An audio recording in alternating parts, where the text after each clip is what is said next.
All right, just to begin, just want to appreciate everybody being here, first of all, and really proud of our football team and coaching staff and the job that they were able to do at Michigan State, getting a very important win for us and bringing back the brass spittoon, which is the first trophy game opportunity we had this season. So we're proud of our players for that.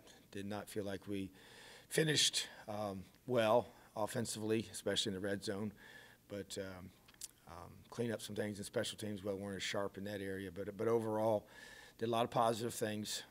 Chance to be able to go on the road and get a shutout, which is a tough thing to do. So really proud of our defense for accomplishing that. Continue to create takeaways and scored 17 points off of those takeaways. Those are very important things to continue to do, and getting four more of those is really important, very big, and then also just being able to control the tempo and the clock.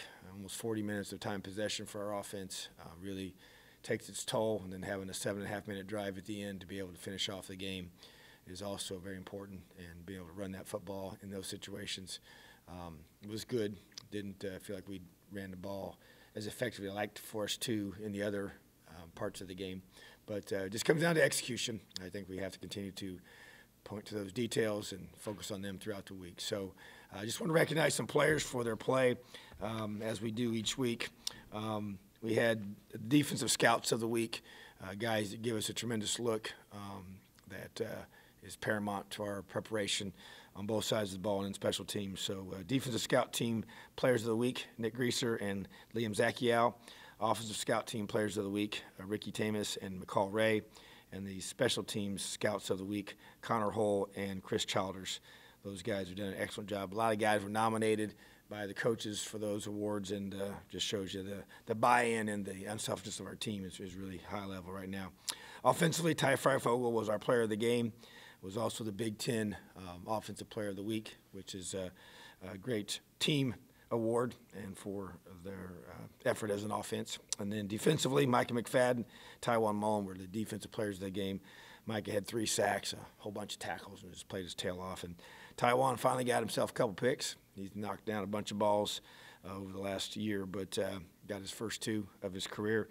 And A.J. Barner was our special teams player of the game. So just got to continue to improve, got to continue to elevate our attention to detail and our execution in those critical moments to close out games. But proud of our team to be able to come home with an important road win and get us to 4-0. And now turn our attention to the Ohio State Buckeyes. Just a tremendous amount of respect for Coach Day and the job he continues to do there in Columbus. Excellent football team, arguably the best quarterback in the country. Justin Fields, special player, playing at a high level right now. And surrounded by a receiver corps that's as good as you'll see in the country, and excellent running backs, big physical offensive line, and then defensively they're just, as usual, playing really, really hard. Defensive line is extremely dominant, big physical, athletic linebacker corps that we've seen last several years, a lot of experience there, continue to play at a high level in their secondary, kind of anchored by Sean Wade, just elite players that are well coached and extremely talented. So their specialists are always good. Their special teams play is always at a high level. So there's a reason why they're where they are, defending Big Ten champions, but it's a great opportunity for our program. So our kids have worked really hard to get to this point, and we're going to have to play our very best football on Saturday in Columbus. Questions? All right, John, and then Peegs. You talk about earmuffs and blinders a lot.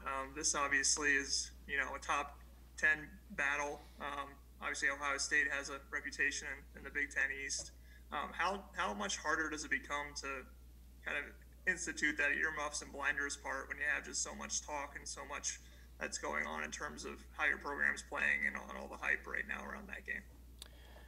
Well, they just need to be a little bit thicker, so as that noise grows louder, we have to continue to stay focused on what got us here and the process of improving. We're still not where we need to be in all 3 areas, and so to me, any level of complacency that settles in or anything that prevents you from continuing to improve and prevents you from staying locked in and focused is detrimental to what we're trying to accomplish. So I think it's our whole coaching staff, it's our leaders on our team, it's our captains, it's our leadership council guys, everybody understanding maturity that it takes to be able to stay locked in and stay focused, and to be able to understand that there's a part of the success where you have to talk about it. You'll have media obligations and things that are positive, but you have to be able to compartmentalize the past games and what those have created, and then understand that the focus and attention to detail has to be at a high level if you're going to continue to improve and continue to play well against better and better teams. So to me, that's the key. There's no real secret to it that any other place hasn't had to go through in these situations. We just haven't had it happen here in recent history. So we need to learn how to handle that, manage that, if we want to be a top 10 football program. All right, Peegs and Tom Brew. Tom, you've had a lot of interceptions this year, but now you're facing a quarterback doesn't throw very many. What is it about Justin Fields that he doesn't throw those interceptions hardly ever? Yeah, you watch him at length like we already have, and we'll continue to. He's just extremely poised. He has tremendous arm talent. That's step number one. Guys that have such a quick release allows him to be able to throw the ball where he wants to throw it in a very quick manner. The arm strength, so you don't have much time to react to that. That's a big variable. And protection, he has a really good offensive line in front of him. They get him out in space. He moves around. He makes people miss in regards to he's really hard to get on the ground, even if the guy comes clean. So, when you have time and you got excellent receivers that have, pretty big catch radius, great athletes that can jump and run, and they get a lot of separation naturally, it makes those windows a lot wider. You want those windows to be tight defensively. You want them to be small, and you want to be able to get hands on balls, and you want to get pressure on the quarterback, and you want to be able to make him feel flustered and make bad decisions. And so it's hard. It's really hard, and he's had a ton of success throwing the ball. I mean, he's gotten better. You watch him from last year to this year, and I thought he was the difference last year. After we played him, I was so impressed with him, and definitely before, but even more so after.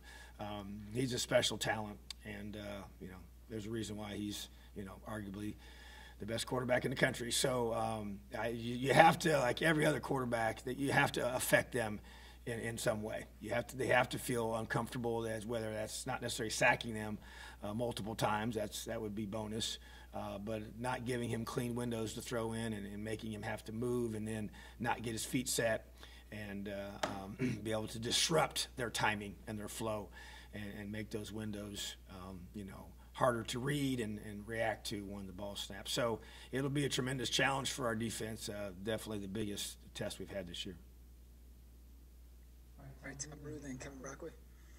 In rewatching last year's game, I know Chase Young was a generational talent and all that stuff, but their defensive line really completely disrupted everything you guys tried to do that whole game. Certainly seems like they've got plenty of talent there again as well. Do you see that as the most important piece to this game? You've obviously proven these first few weeks that you have been more physical and better able to handle that with some of these other opponents, but do you see that winning this line of scrimmages just being critical this weekend? Absolutely. I don't think you can overstate that, the value of that, because it all starts and stops there. If you can't establish physicality line of scrimmage, it makes running the football very difficult, and then throwing the football very difficult as well. So, there's a reason why we emphasize that area, and everybody else does too. So you have to be able to control the line of scrimmage, have a level of physicality there. It has to continue. We have to continue to elevate, build off of what we've done in the past, and rise to the challenge. To me, that's what this is about, is opportunity for our offensive line to elevate their game, elevate their level of execution and physicality against, one of the best in the country. So that is definitely a huge portion of this, and it's going to be true on both sides of the football. Our defensive line versus their offensive line, and their D-line versus ours. So that's the matchup that will probably be at the focal point of both sides of the ball's success. All right, Kevin and Matt Weaver. Hey, Coach, Mike didn't get a chance to play in the game last year because of an injury. How much do you sense his anticipation? I know that, he's obviously performed well in some big games, but how much do you sense his, excitement for this week and in terms of preparing for a game at Ohio Stadium? Oh, he's excited. Yeah, I mean, you're right. He didn't get a chance to play last year nor the year before. So this will be his first opportunity against the Ohio State Buckeyes. So when you come to Indiana and you play in this conference and you want to be, a program that's has a chance to win championships, it's gone through Columbus here for a long, long time. So no different this year. And so he has a chance to play against some of the best players in America. All right, Matthew and Paul Gable. Hey, Coach, how you doing? I'm doing great. How are you? I'm okay. In the game Saturday, excuse me, Tim Baldwin got some carries, his first of the season, and I know it was a small sample size, but he looked pretty good out there, showed some speed, some quickness. Is that something you guys would like to incorporate more going forward, if you can, just because he gives you a little bit different kind of back than you have with Stevie and Sampson? Well, he's earned our trust, and I think that's the key. You watch him in practice. He's been a very good practice player, even though he's young, and so you just want to reward guys for that. So I think that you want to try and get him touches so he's, got some experience in game situations. So if that's something that needs to happen in the future, then we'll be able to do that. But, yeah, I mean, I think he's a guy that has earned that, by the way he's prepared, and that to me is a big deal. So we want to really do a good job as a staff of rewarding guys for that and holding them accountable for their practice habits. And when they're doing it the right way and doing it at a high level, then we'd love to be able to give them a chance to go out and see what they got on game day, So Tim's a guy that we need. You're never going to have enough depth at any position. You never know what the future is going to hold. And so I was glad he's able to go out there, and he did exactly what I expected him to do, which is execute at a high level. Paul, then Rick Bozich. Hey, Coach, down 2 starters on the offensive line Saturday. If you could talk a little bit about the job that unit did, especially Haggard, against a very physical Michigan State defensive line, and then also how nice was it to see David Ellis back out there for you guys? Yeah, I would say first of all with Luke, just really proud of him, and was thrown in there and did a great job. Very, very solid play for his first experience here, and had to do that on the road against a good defensive line, very physical defensive line. And so that's a big plus, but that's what you recruit guys for.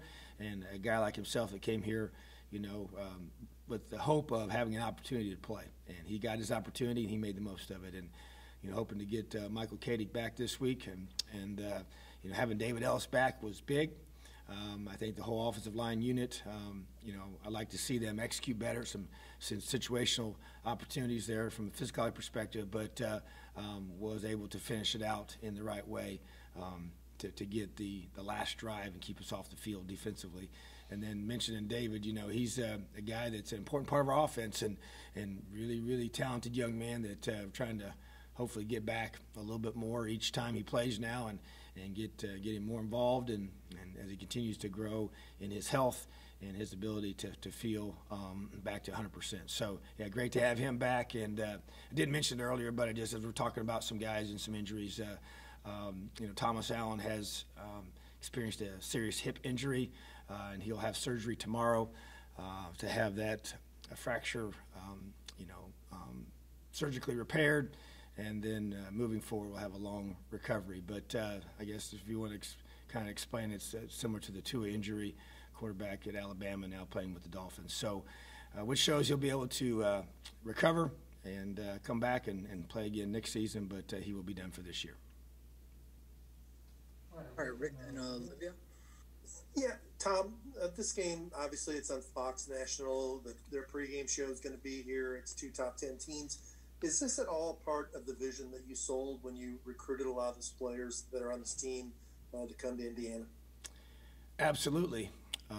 As you sit down and you map out what you believe you can do as a program, and you tell recruits and their parents and their coaches the vision you have for Indiana University football and where we can be, this is part of it, and having opportunities to play in tremendous venues, high-level games, championships on the line, and opportunities to compete for a Big Ten championship. So that's what this is all about. And even though others haven't shared in our belief that we can do that here, that's never wavered for me. And so we're putting ourselves in that position week after week. and have to continue to build towards that. And then when you get those opportunities, you have to seize them. And that's what this is about. And so, yes, I think that all of our guys that would tell you in our locker room and in our team meeting this morning, they understand that this is something that we have wanted to create here ever since I became the head coach here, and it's the next step towards building this program. All right, Olivia, then Jim Coyle. Building off of that, Coach, I'm sure you don't pay a lot of attention to underdogs and spreads and all of that, but 2 top 10 teams, and they open Indiana as a 21-point underdog. I know you have a lot of fire. Are you going to use that as motivation? I know you like earmuffs, but I picture you spray painting 21 all over the place at Memorial Stadium this week or something. We do talk about earmuffs, but I also understand reality. And so, yes, it'll be addressed. All right, Jim. Well, that was kind of exactly what I was going to ask. But, Coach, can you use this team does not need a lot for motivation, but the fact that they have put you as a 3-point or a 3-score underdog, does that not the team is something they can use for needed motivation in this game this week? Well, like you mentioned, I mean, you shouldn't need motivation to play the Ohio State Buckeyes. And so it's really like we've always talked, it's about us, and that to me is not a, it's nothing other than just, people's opinions about where they think their program is compared to our program and where they think their team is compared to our team and how they think the game is going to be, decided on game day. So, I mean, it really means nothing, but at the same time, it's the perceptual reality of where people see the program and where they see this game going. So, it is what it is, and we'll discuss things. We'll talk about them. We'll use them to our advantage when it's appropriate. But this football team is highly motivated. This team has worked extremely hard, and we're used to being told that we don't measure up. All right, John Blau, then Dylan Wallace. I wanted to ask about Temple Heights. You posted a picture the other day of all the license plates, and the brass spittoon was at the bottom of it. What do you actually learn from having all of those years at the high school ranks? You think that you wouldn't necessarily have learned about coaching and relationships and all of that if you had just gone straight to the college ranks? Is there anything that you feel like you gained from taking that longer route and through high schools for all those years? Oh, without question, I gained a lot. I wouldn't be who I am today without that journey. Pretty special path. Very blessed to be able to go from that level. Temple Heights was a 2A private school. I think 1A at that time was the schools in Florida that did not play football, so it was really the smallest class in the state of Florida. And we had probably 28 players on the varsity, which was 9 through 12 at that point, and that's that size of school, so the high school team. So I had a few assistants, but a lot of awesome kids that I believed in, and that's kind of started the whole, we've been to 11 different schools. I say we, my wife and I and our family and the coaches I coached with, and 8 of those 11 schools had losing seasons the year before we got there. And for whatever reason, that's just the way it's worked out. And that was Temple Heights was one of them. Hadn't made the playoffs in 17 years. And so I chose the phrase "dare to believe" as just what I believe to be, the motivation, the challenge. I made a T-shirt up that said "Dare to Believe," 1994 state playoffs. And at that time, and which is still the case in the state of Florida, you have to qualify for the playoffs to get in. The top 2 teams in each district got into the playoffs, and we were going to have to beat some teams that year that had beaten us, for a long time and beat us soundly the year before. I took over as interim head coach in 93, and I was an assistant in 92. And so that was kind of how the progression flowed. And so, but just that, it just began that, belief in young people and belief in a vision for creating change. And it carried over to a lot of different places. And when I made the jump to college and went to a lot of different places and that had struggled and created that belief. And so I think the thing I learned the most was 2 key things. Number one, we just had to learn to trust God for our future. That was a big deal for our family. A lot of unknowns. Never knew what the future held when you started going to these smaller colleges, that nothing was promised. Left a really good high school job to make that jump, in 2007. to Wabash and all the different places in between, and just learn how to trust in something bigger than yourself and not worry about what next job you're trying to, it became not about that. And I also have another picture in my office that it's next to all those license plates, and it says, wherever you are, be all there. Live to the hilt every situation you believe to be the will of God. So I just learned to just be all in, whether I was at Lambeth, Temple Heights, Marion High School, Ben Davis High School, Wabash College, Drake University, Arkansas State, Ole Miss, South Florida, India, wherever we were going to be all in to those kids and to that situation and just pour my heart into those kids. And that's what we did. And so it's been a long journey, but it's been awesome. And my kids have sacrificed, and my wife. So it hurts so much for Thomas, because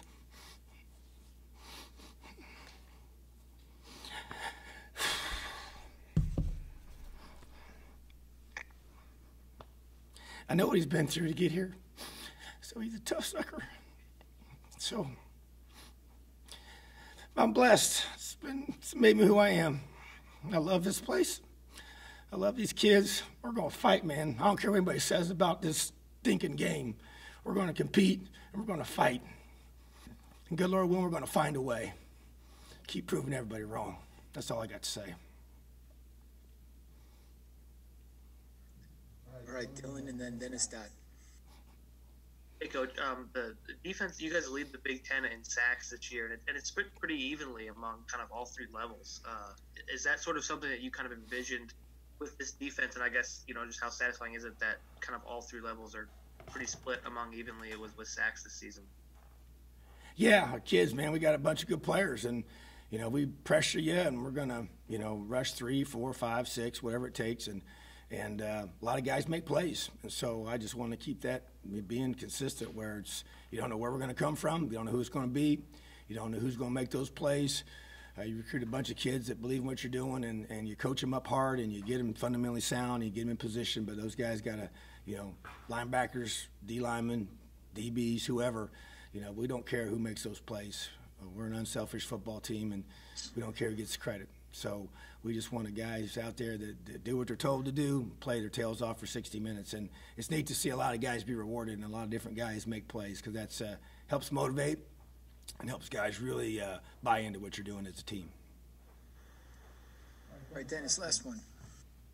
Hey, Tom, congratulations so far. How do you take this on the field from being, this is a great story, first time in how many years, to getting on the field and matching up with a lot of people think is one of the most talented teams in the country come Saturday? Yeah, I mean, it's opportunity. You like I said, you map out a vision for what you want to do, and we know we play in a really, really tough division, play against some of the best teams in this country often. And so, Ohio State's been they've been the standard bearer for this conference, and it has been that way for a long, long time. And they, top recruiting class, top 2 or 3, however those are ranked every single year, which creates a tremendous amount of depth. And so you're playing against a bunch of guys. They can only put 11 out there at one time. So you play those 11 guys with your 11 guys, and we know that depth and talent matter, and that's why recruiting is a big deal, and player development's a big deal. So, but to me, it's all that stuff is great, and all the traditions that teams have or don't have are great, and they're fine, and there's not a lot of things to talk about. But at the end of the day, it's who's going to play high-level football for 60 minutes and find a way to make more plays than the other team, and that's what we have to do. And, we're not playing the last 50 years of Ohio State players. We're playing the 11 that are on the field at one time. And that's what we have to do. And that's our mindset, that's our approach. And we're going to walk off that field knowing that we prepared the best we could prepare. We could play as hard as we could play. And the team that plays the best on that day for the more amount of snaps is going to win. And that's our goal, is to be that team. Also, I'm sure you got a lot of pats on the back for what's gone on so far. Have you gotten a text message or email or from somebody maybe outside football that you didn't expect that recognized what you guys have done? Oh, I don't know if it's somebody I didn't expect. I mean, I get emails even from people that I don't personally know. Right. I get, the text messages are usually people that you know because they have your phone number, I guess, unless somebody gives it out to somebody you don't know, but which happens at times. But you know, a lot of coaches, a lot of you know, TV personalities as far as within our sport. But you know, I wouldn't say there's one that's any, you know, more unique than the rest. But I've just been blessed to really be around a lot of great people, and they're excited for the success we're having because they, you know, they respect the way we've done it, which means a lot, you know. So you just try to treat people right, care about people, and you know, just bust your tail wherever you are. And so we've gotten a lot of great relationships. Well, I feel really blessed to have all the, you know, influx of people, and I try to reach back to them all. I try to. It takes me a long time, but I appreciate them taking the time to reach out, and so yeah, it's. I don't know if I would just point out one particular. It's been a whole bunch, and I appreciate it. Okay, thank you. You're welcome. Have an awesome day, Leo. You too.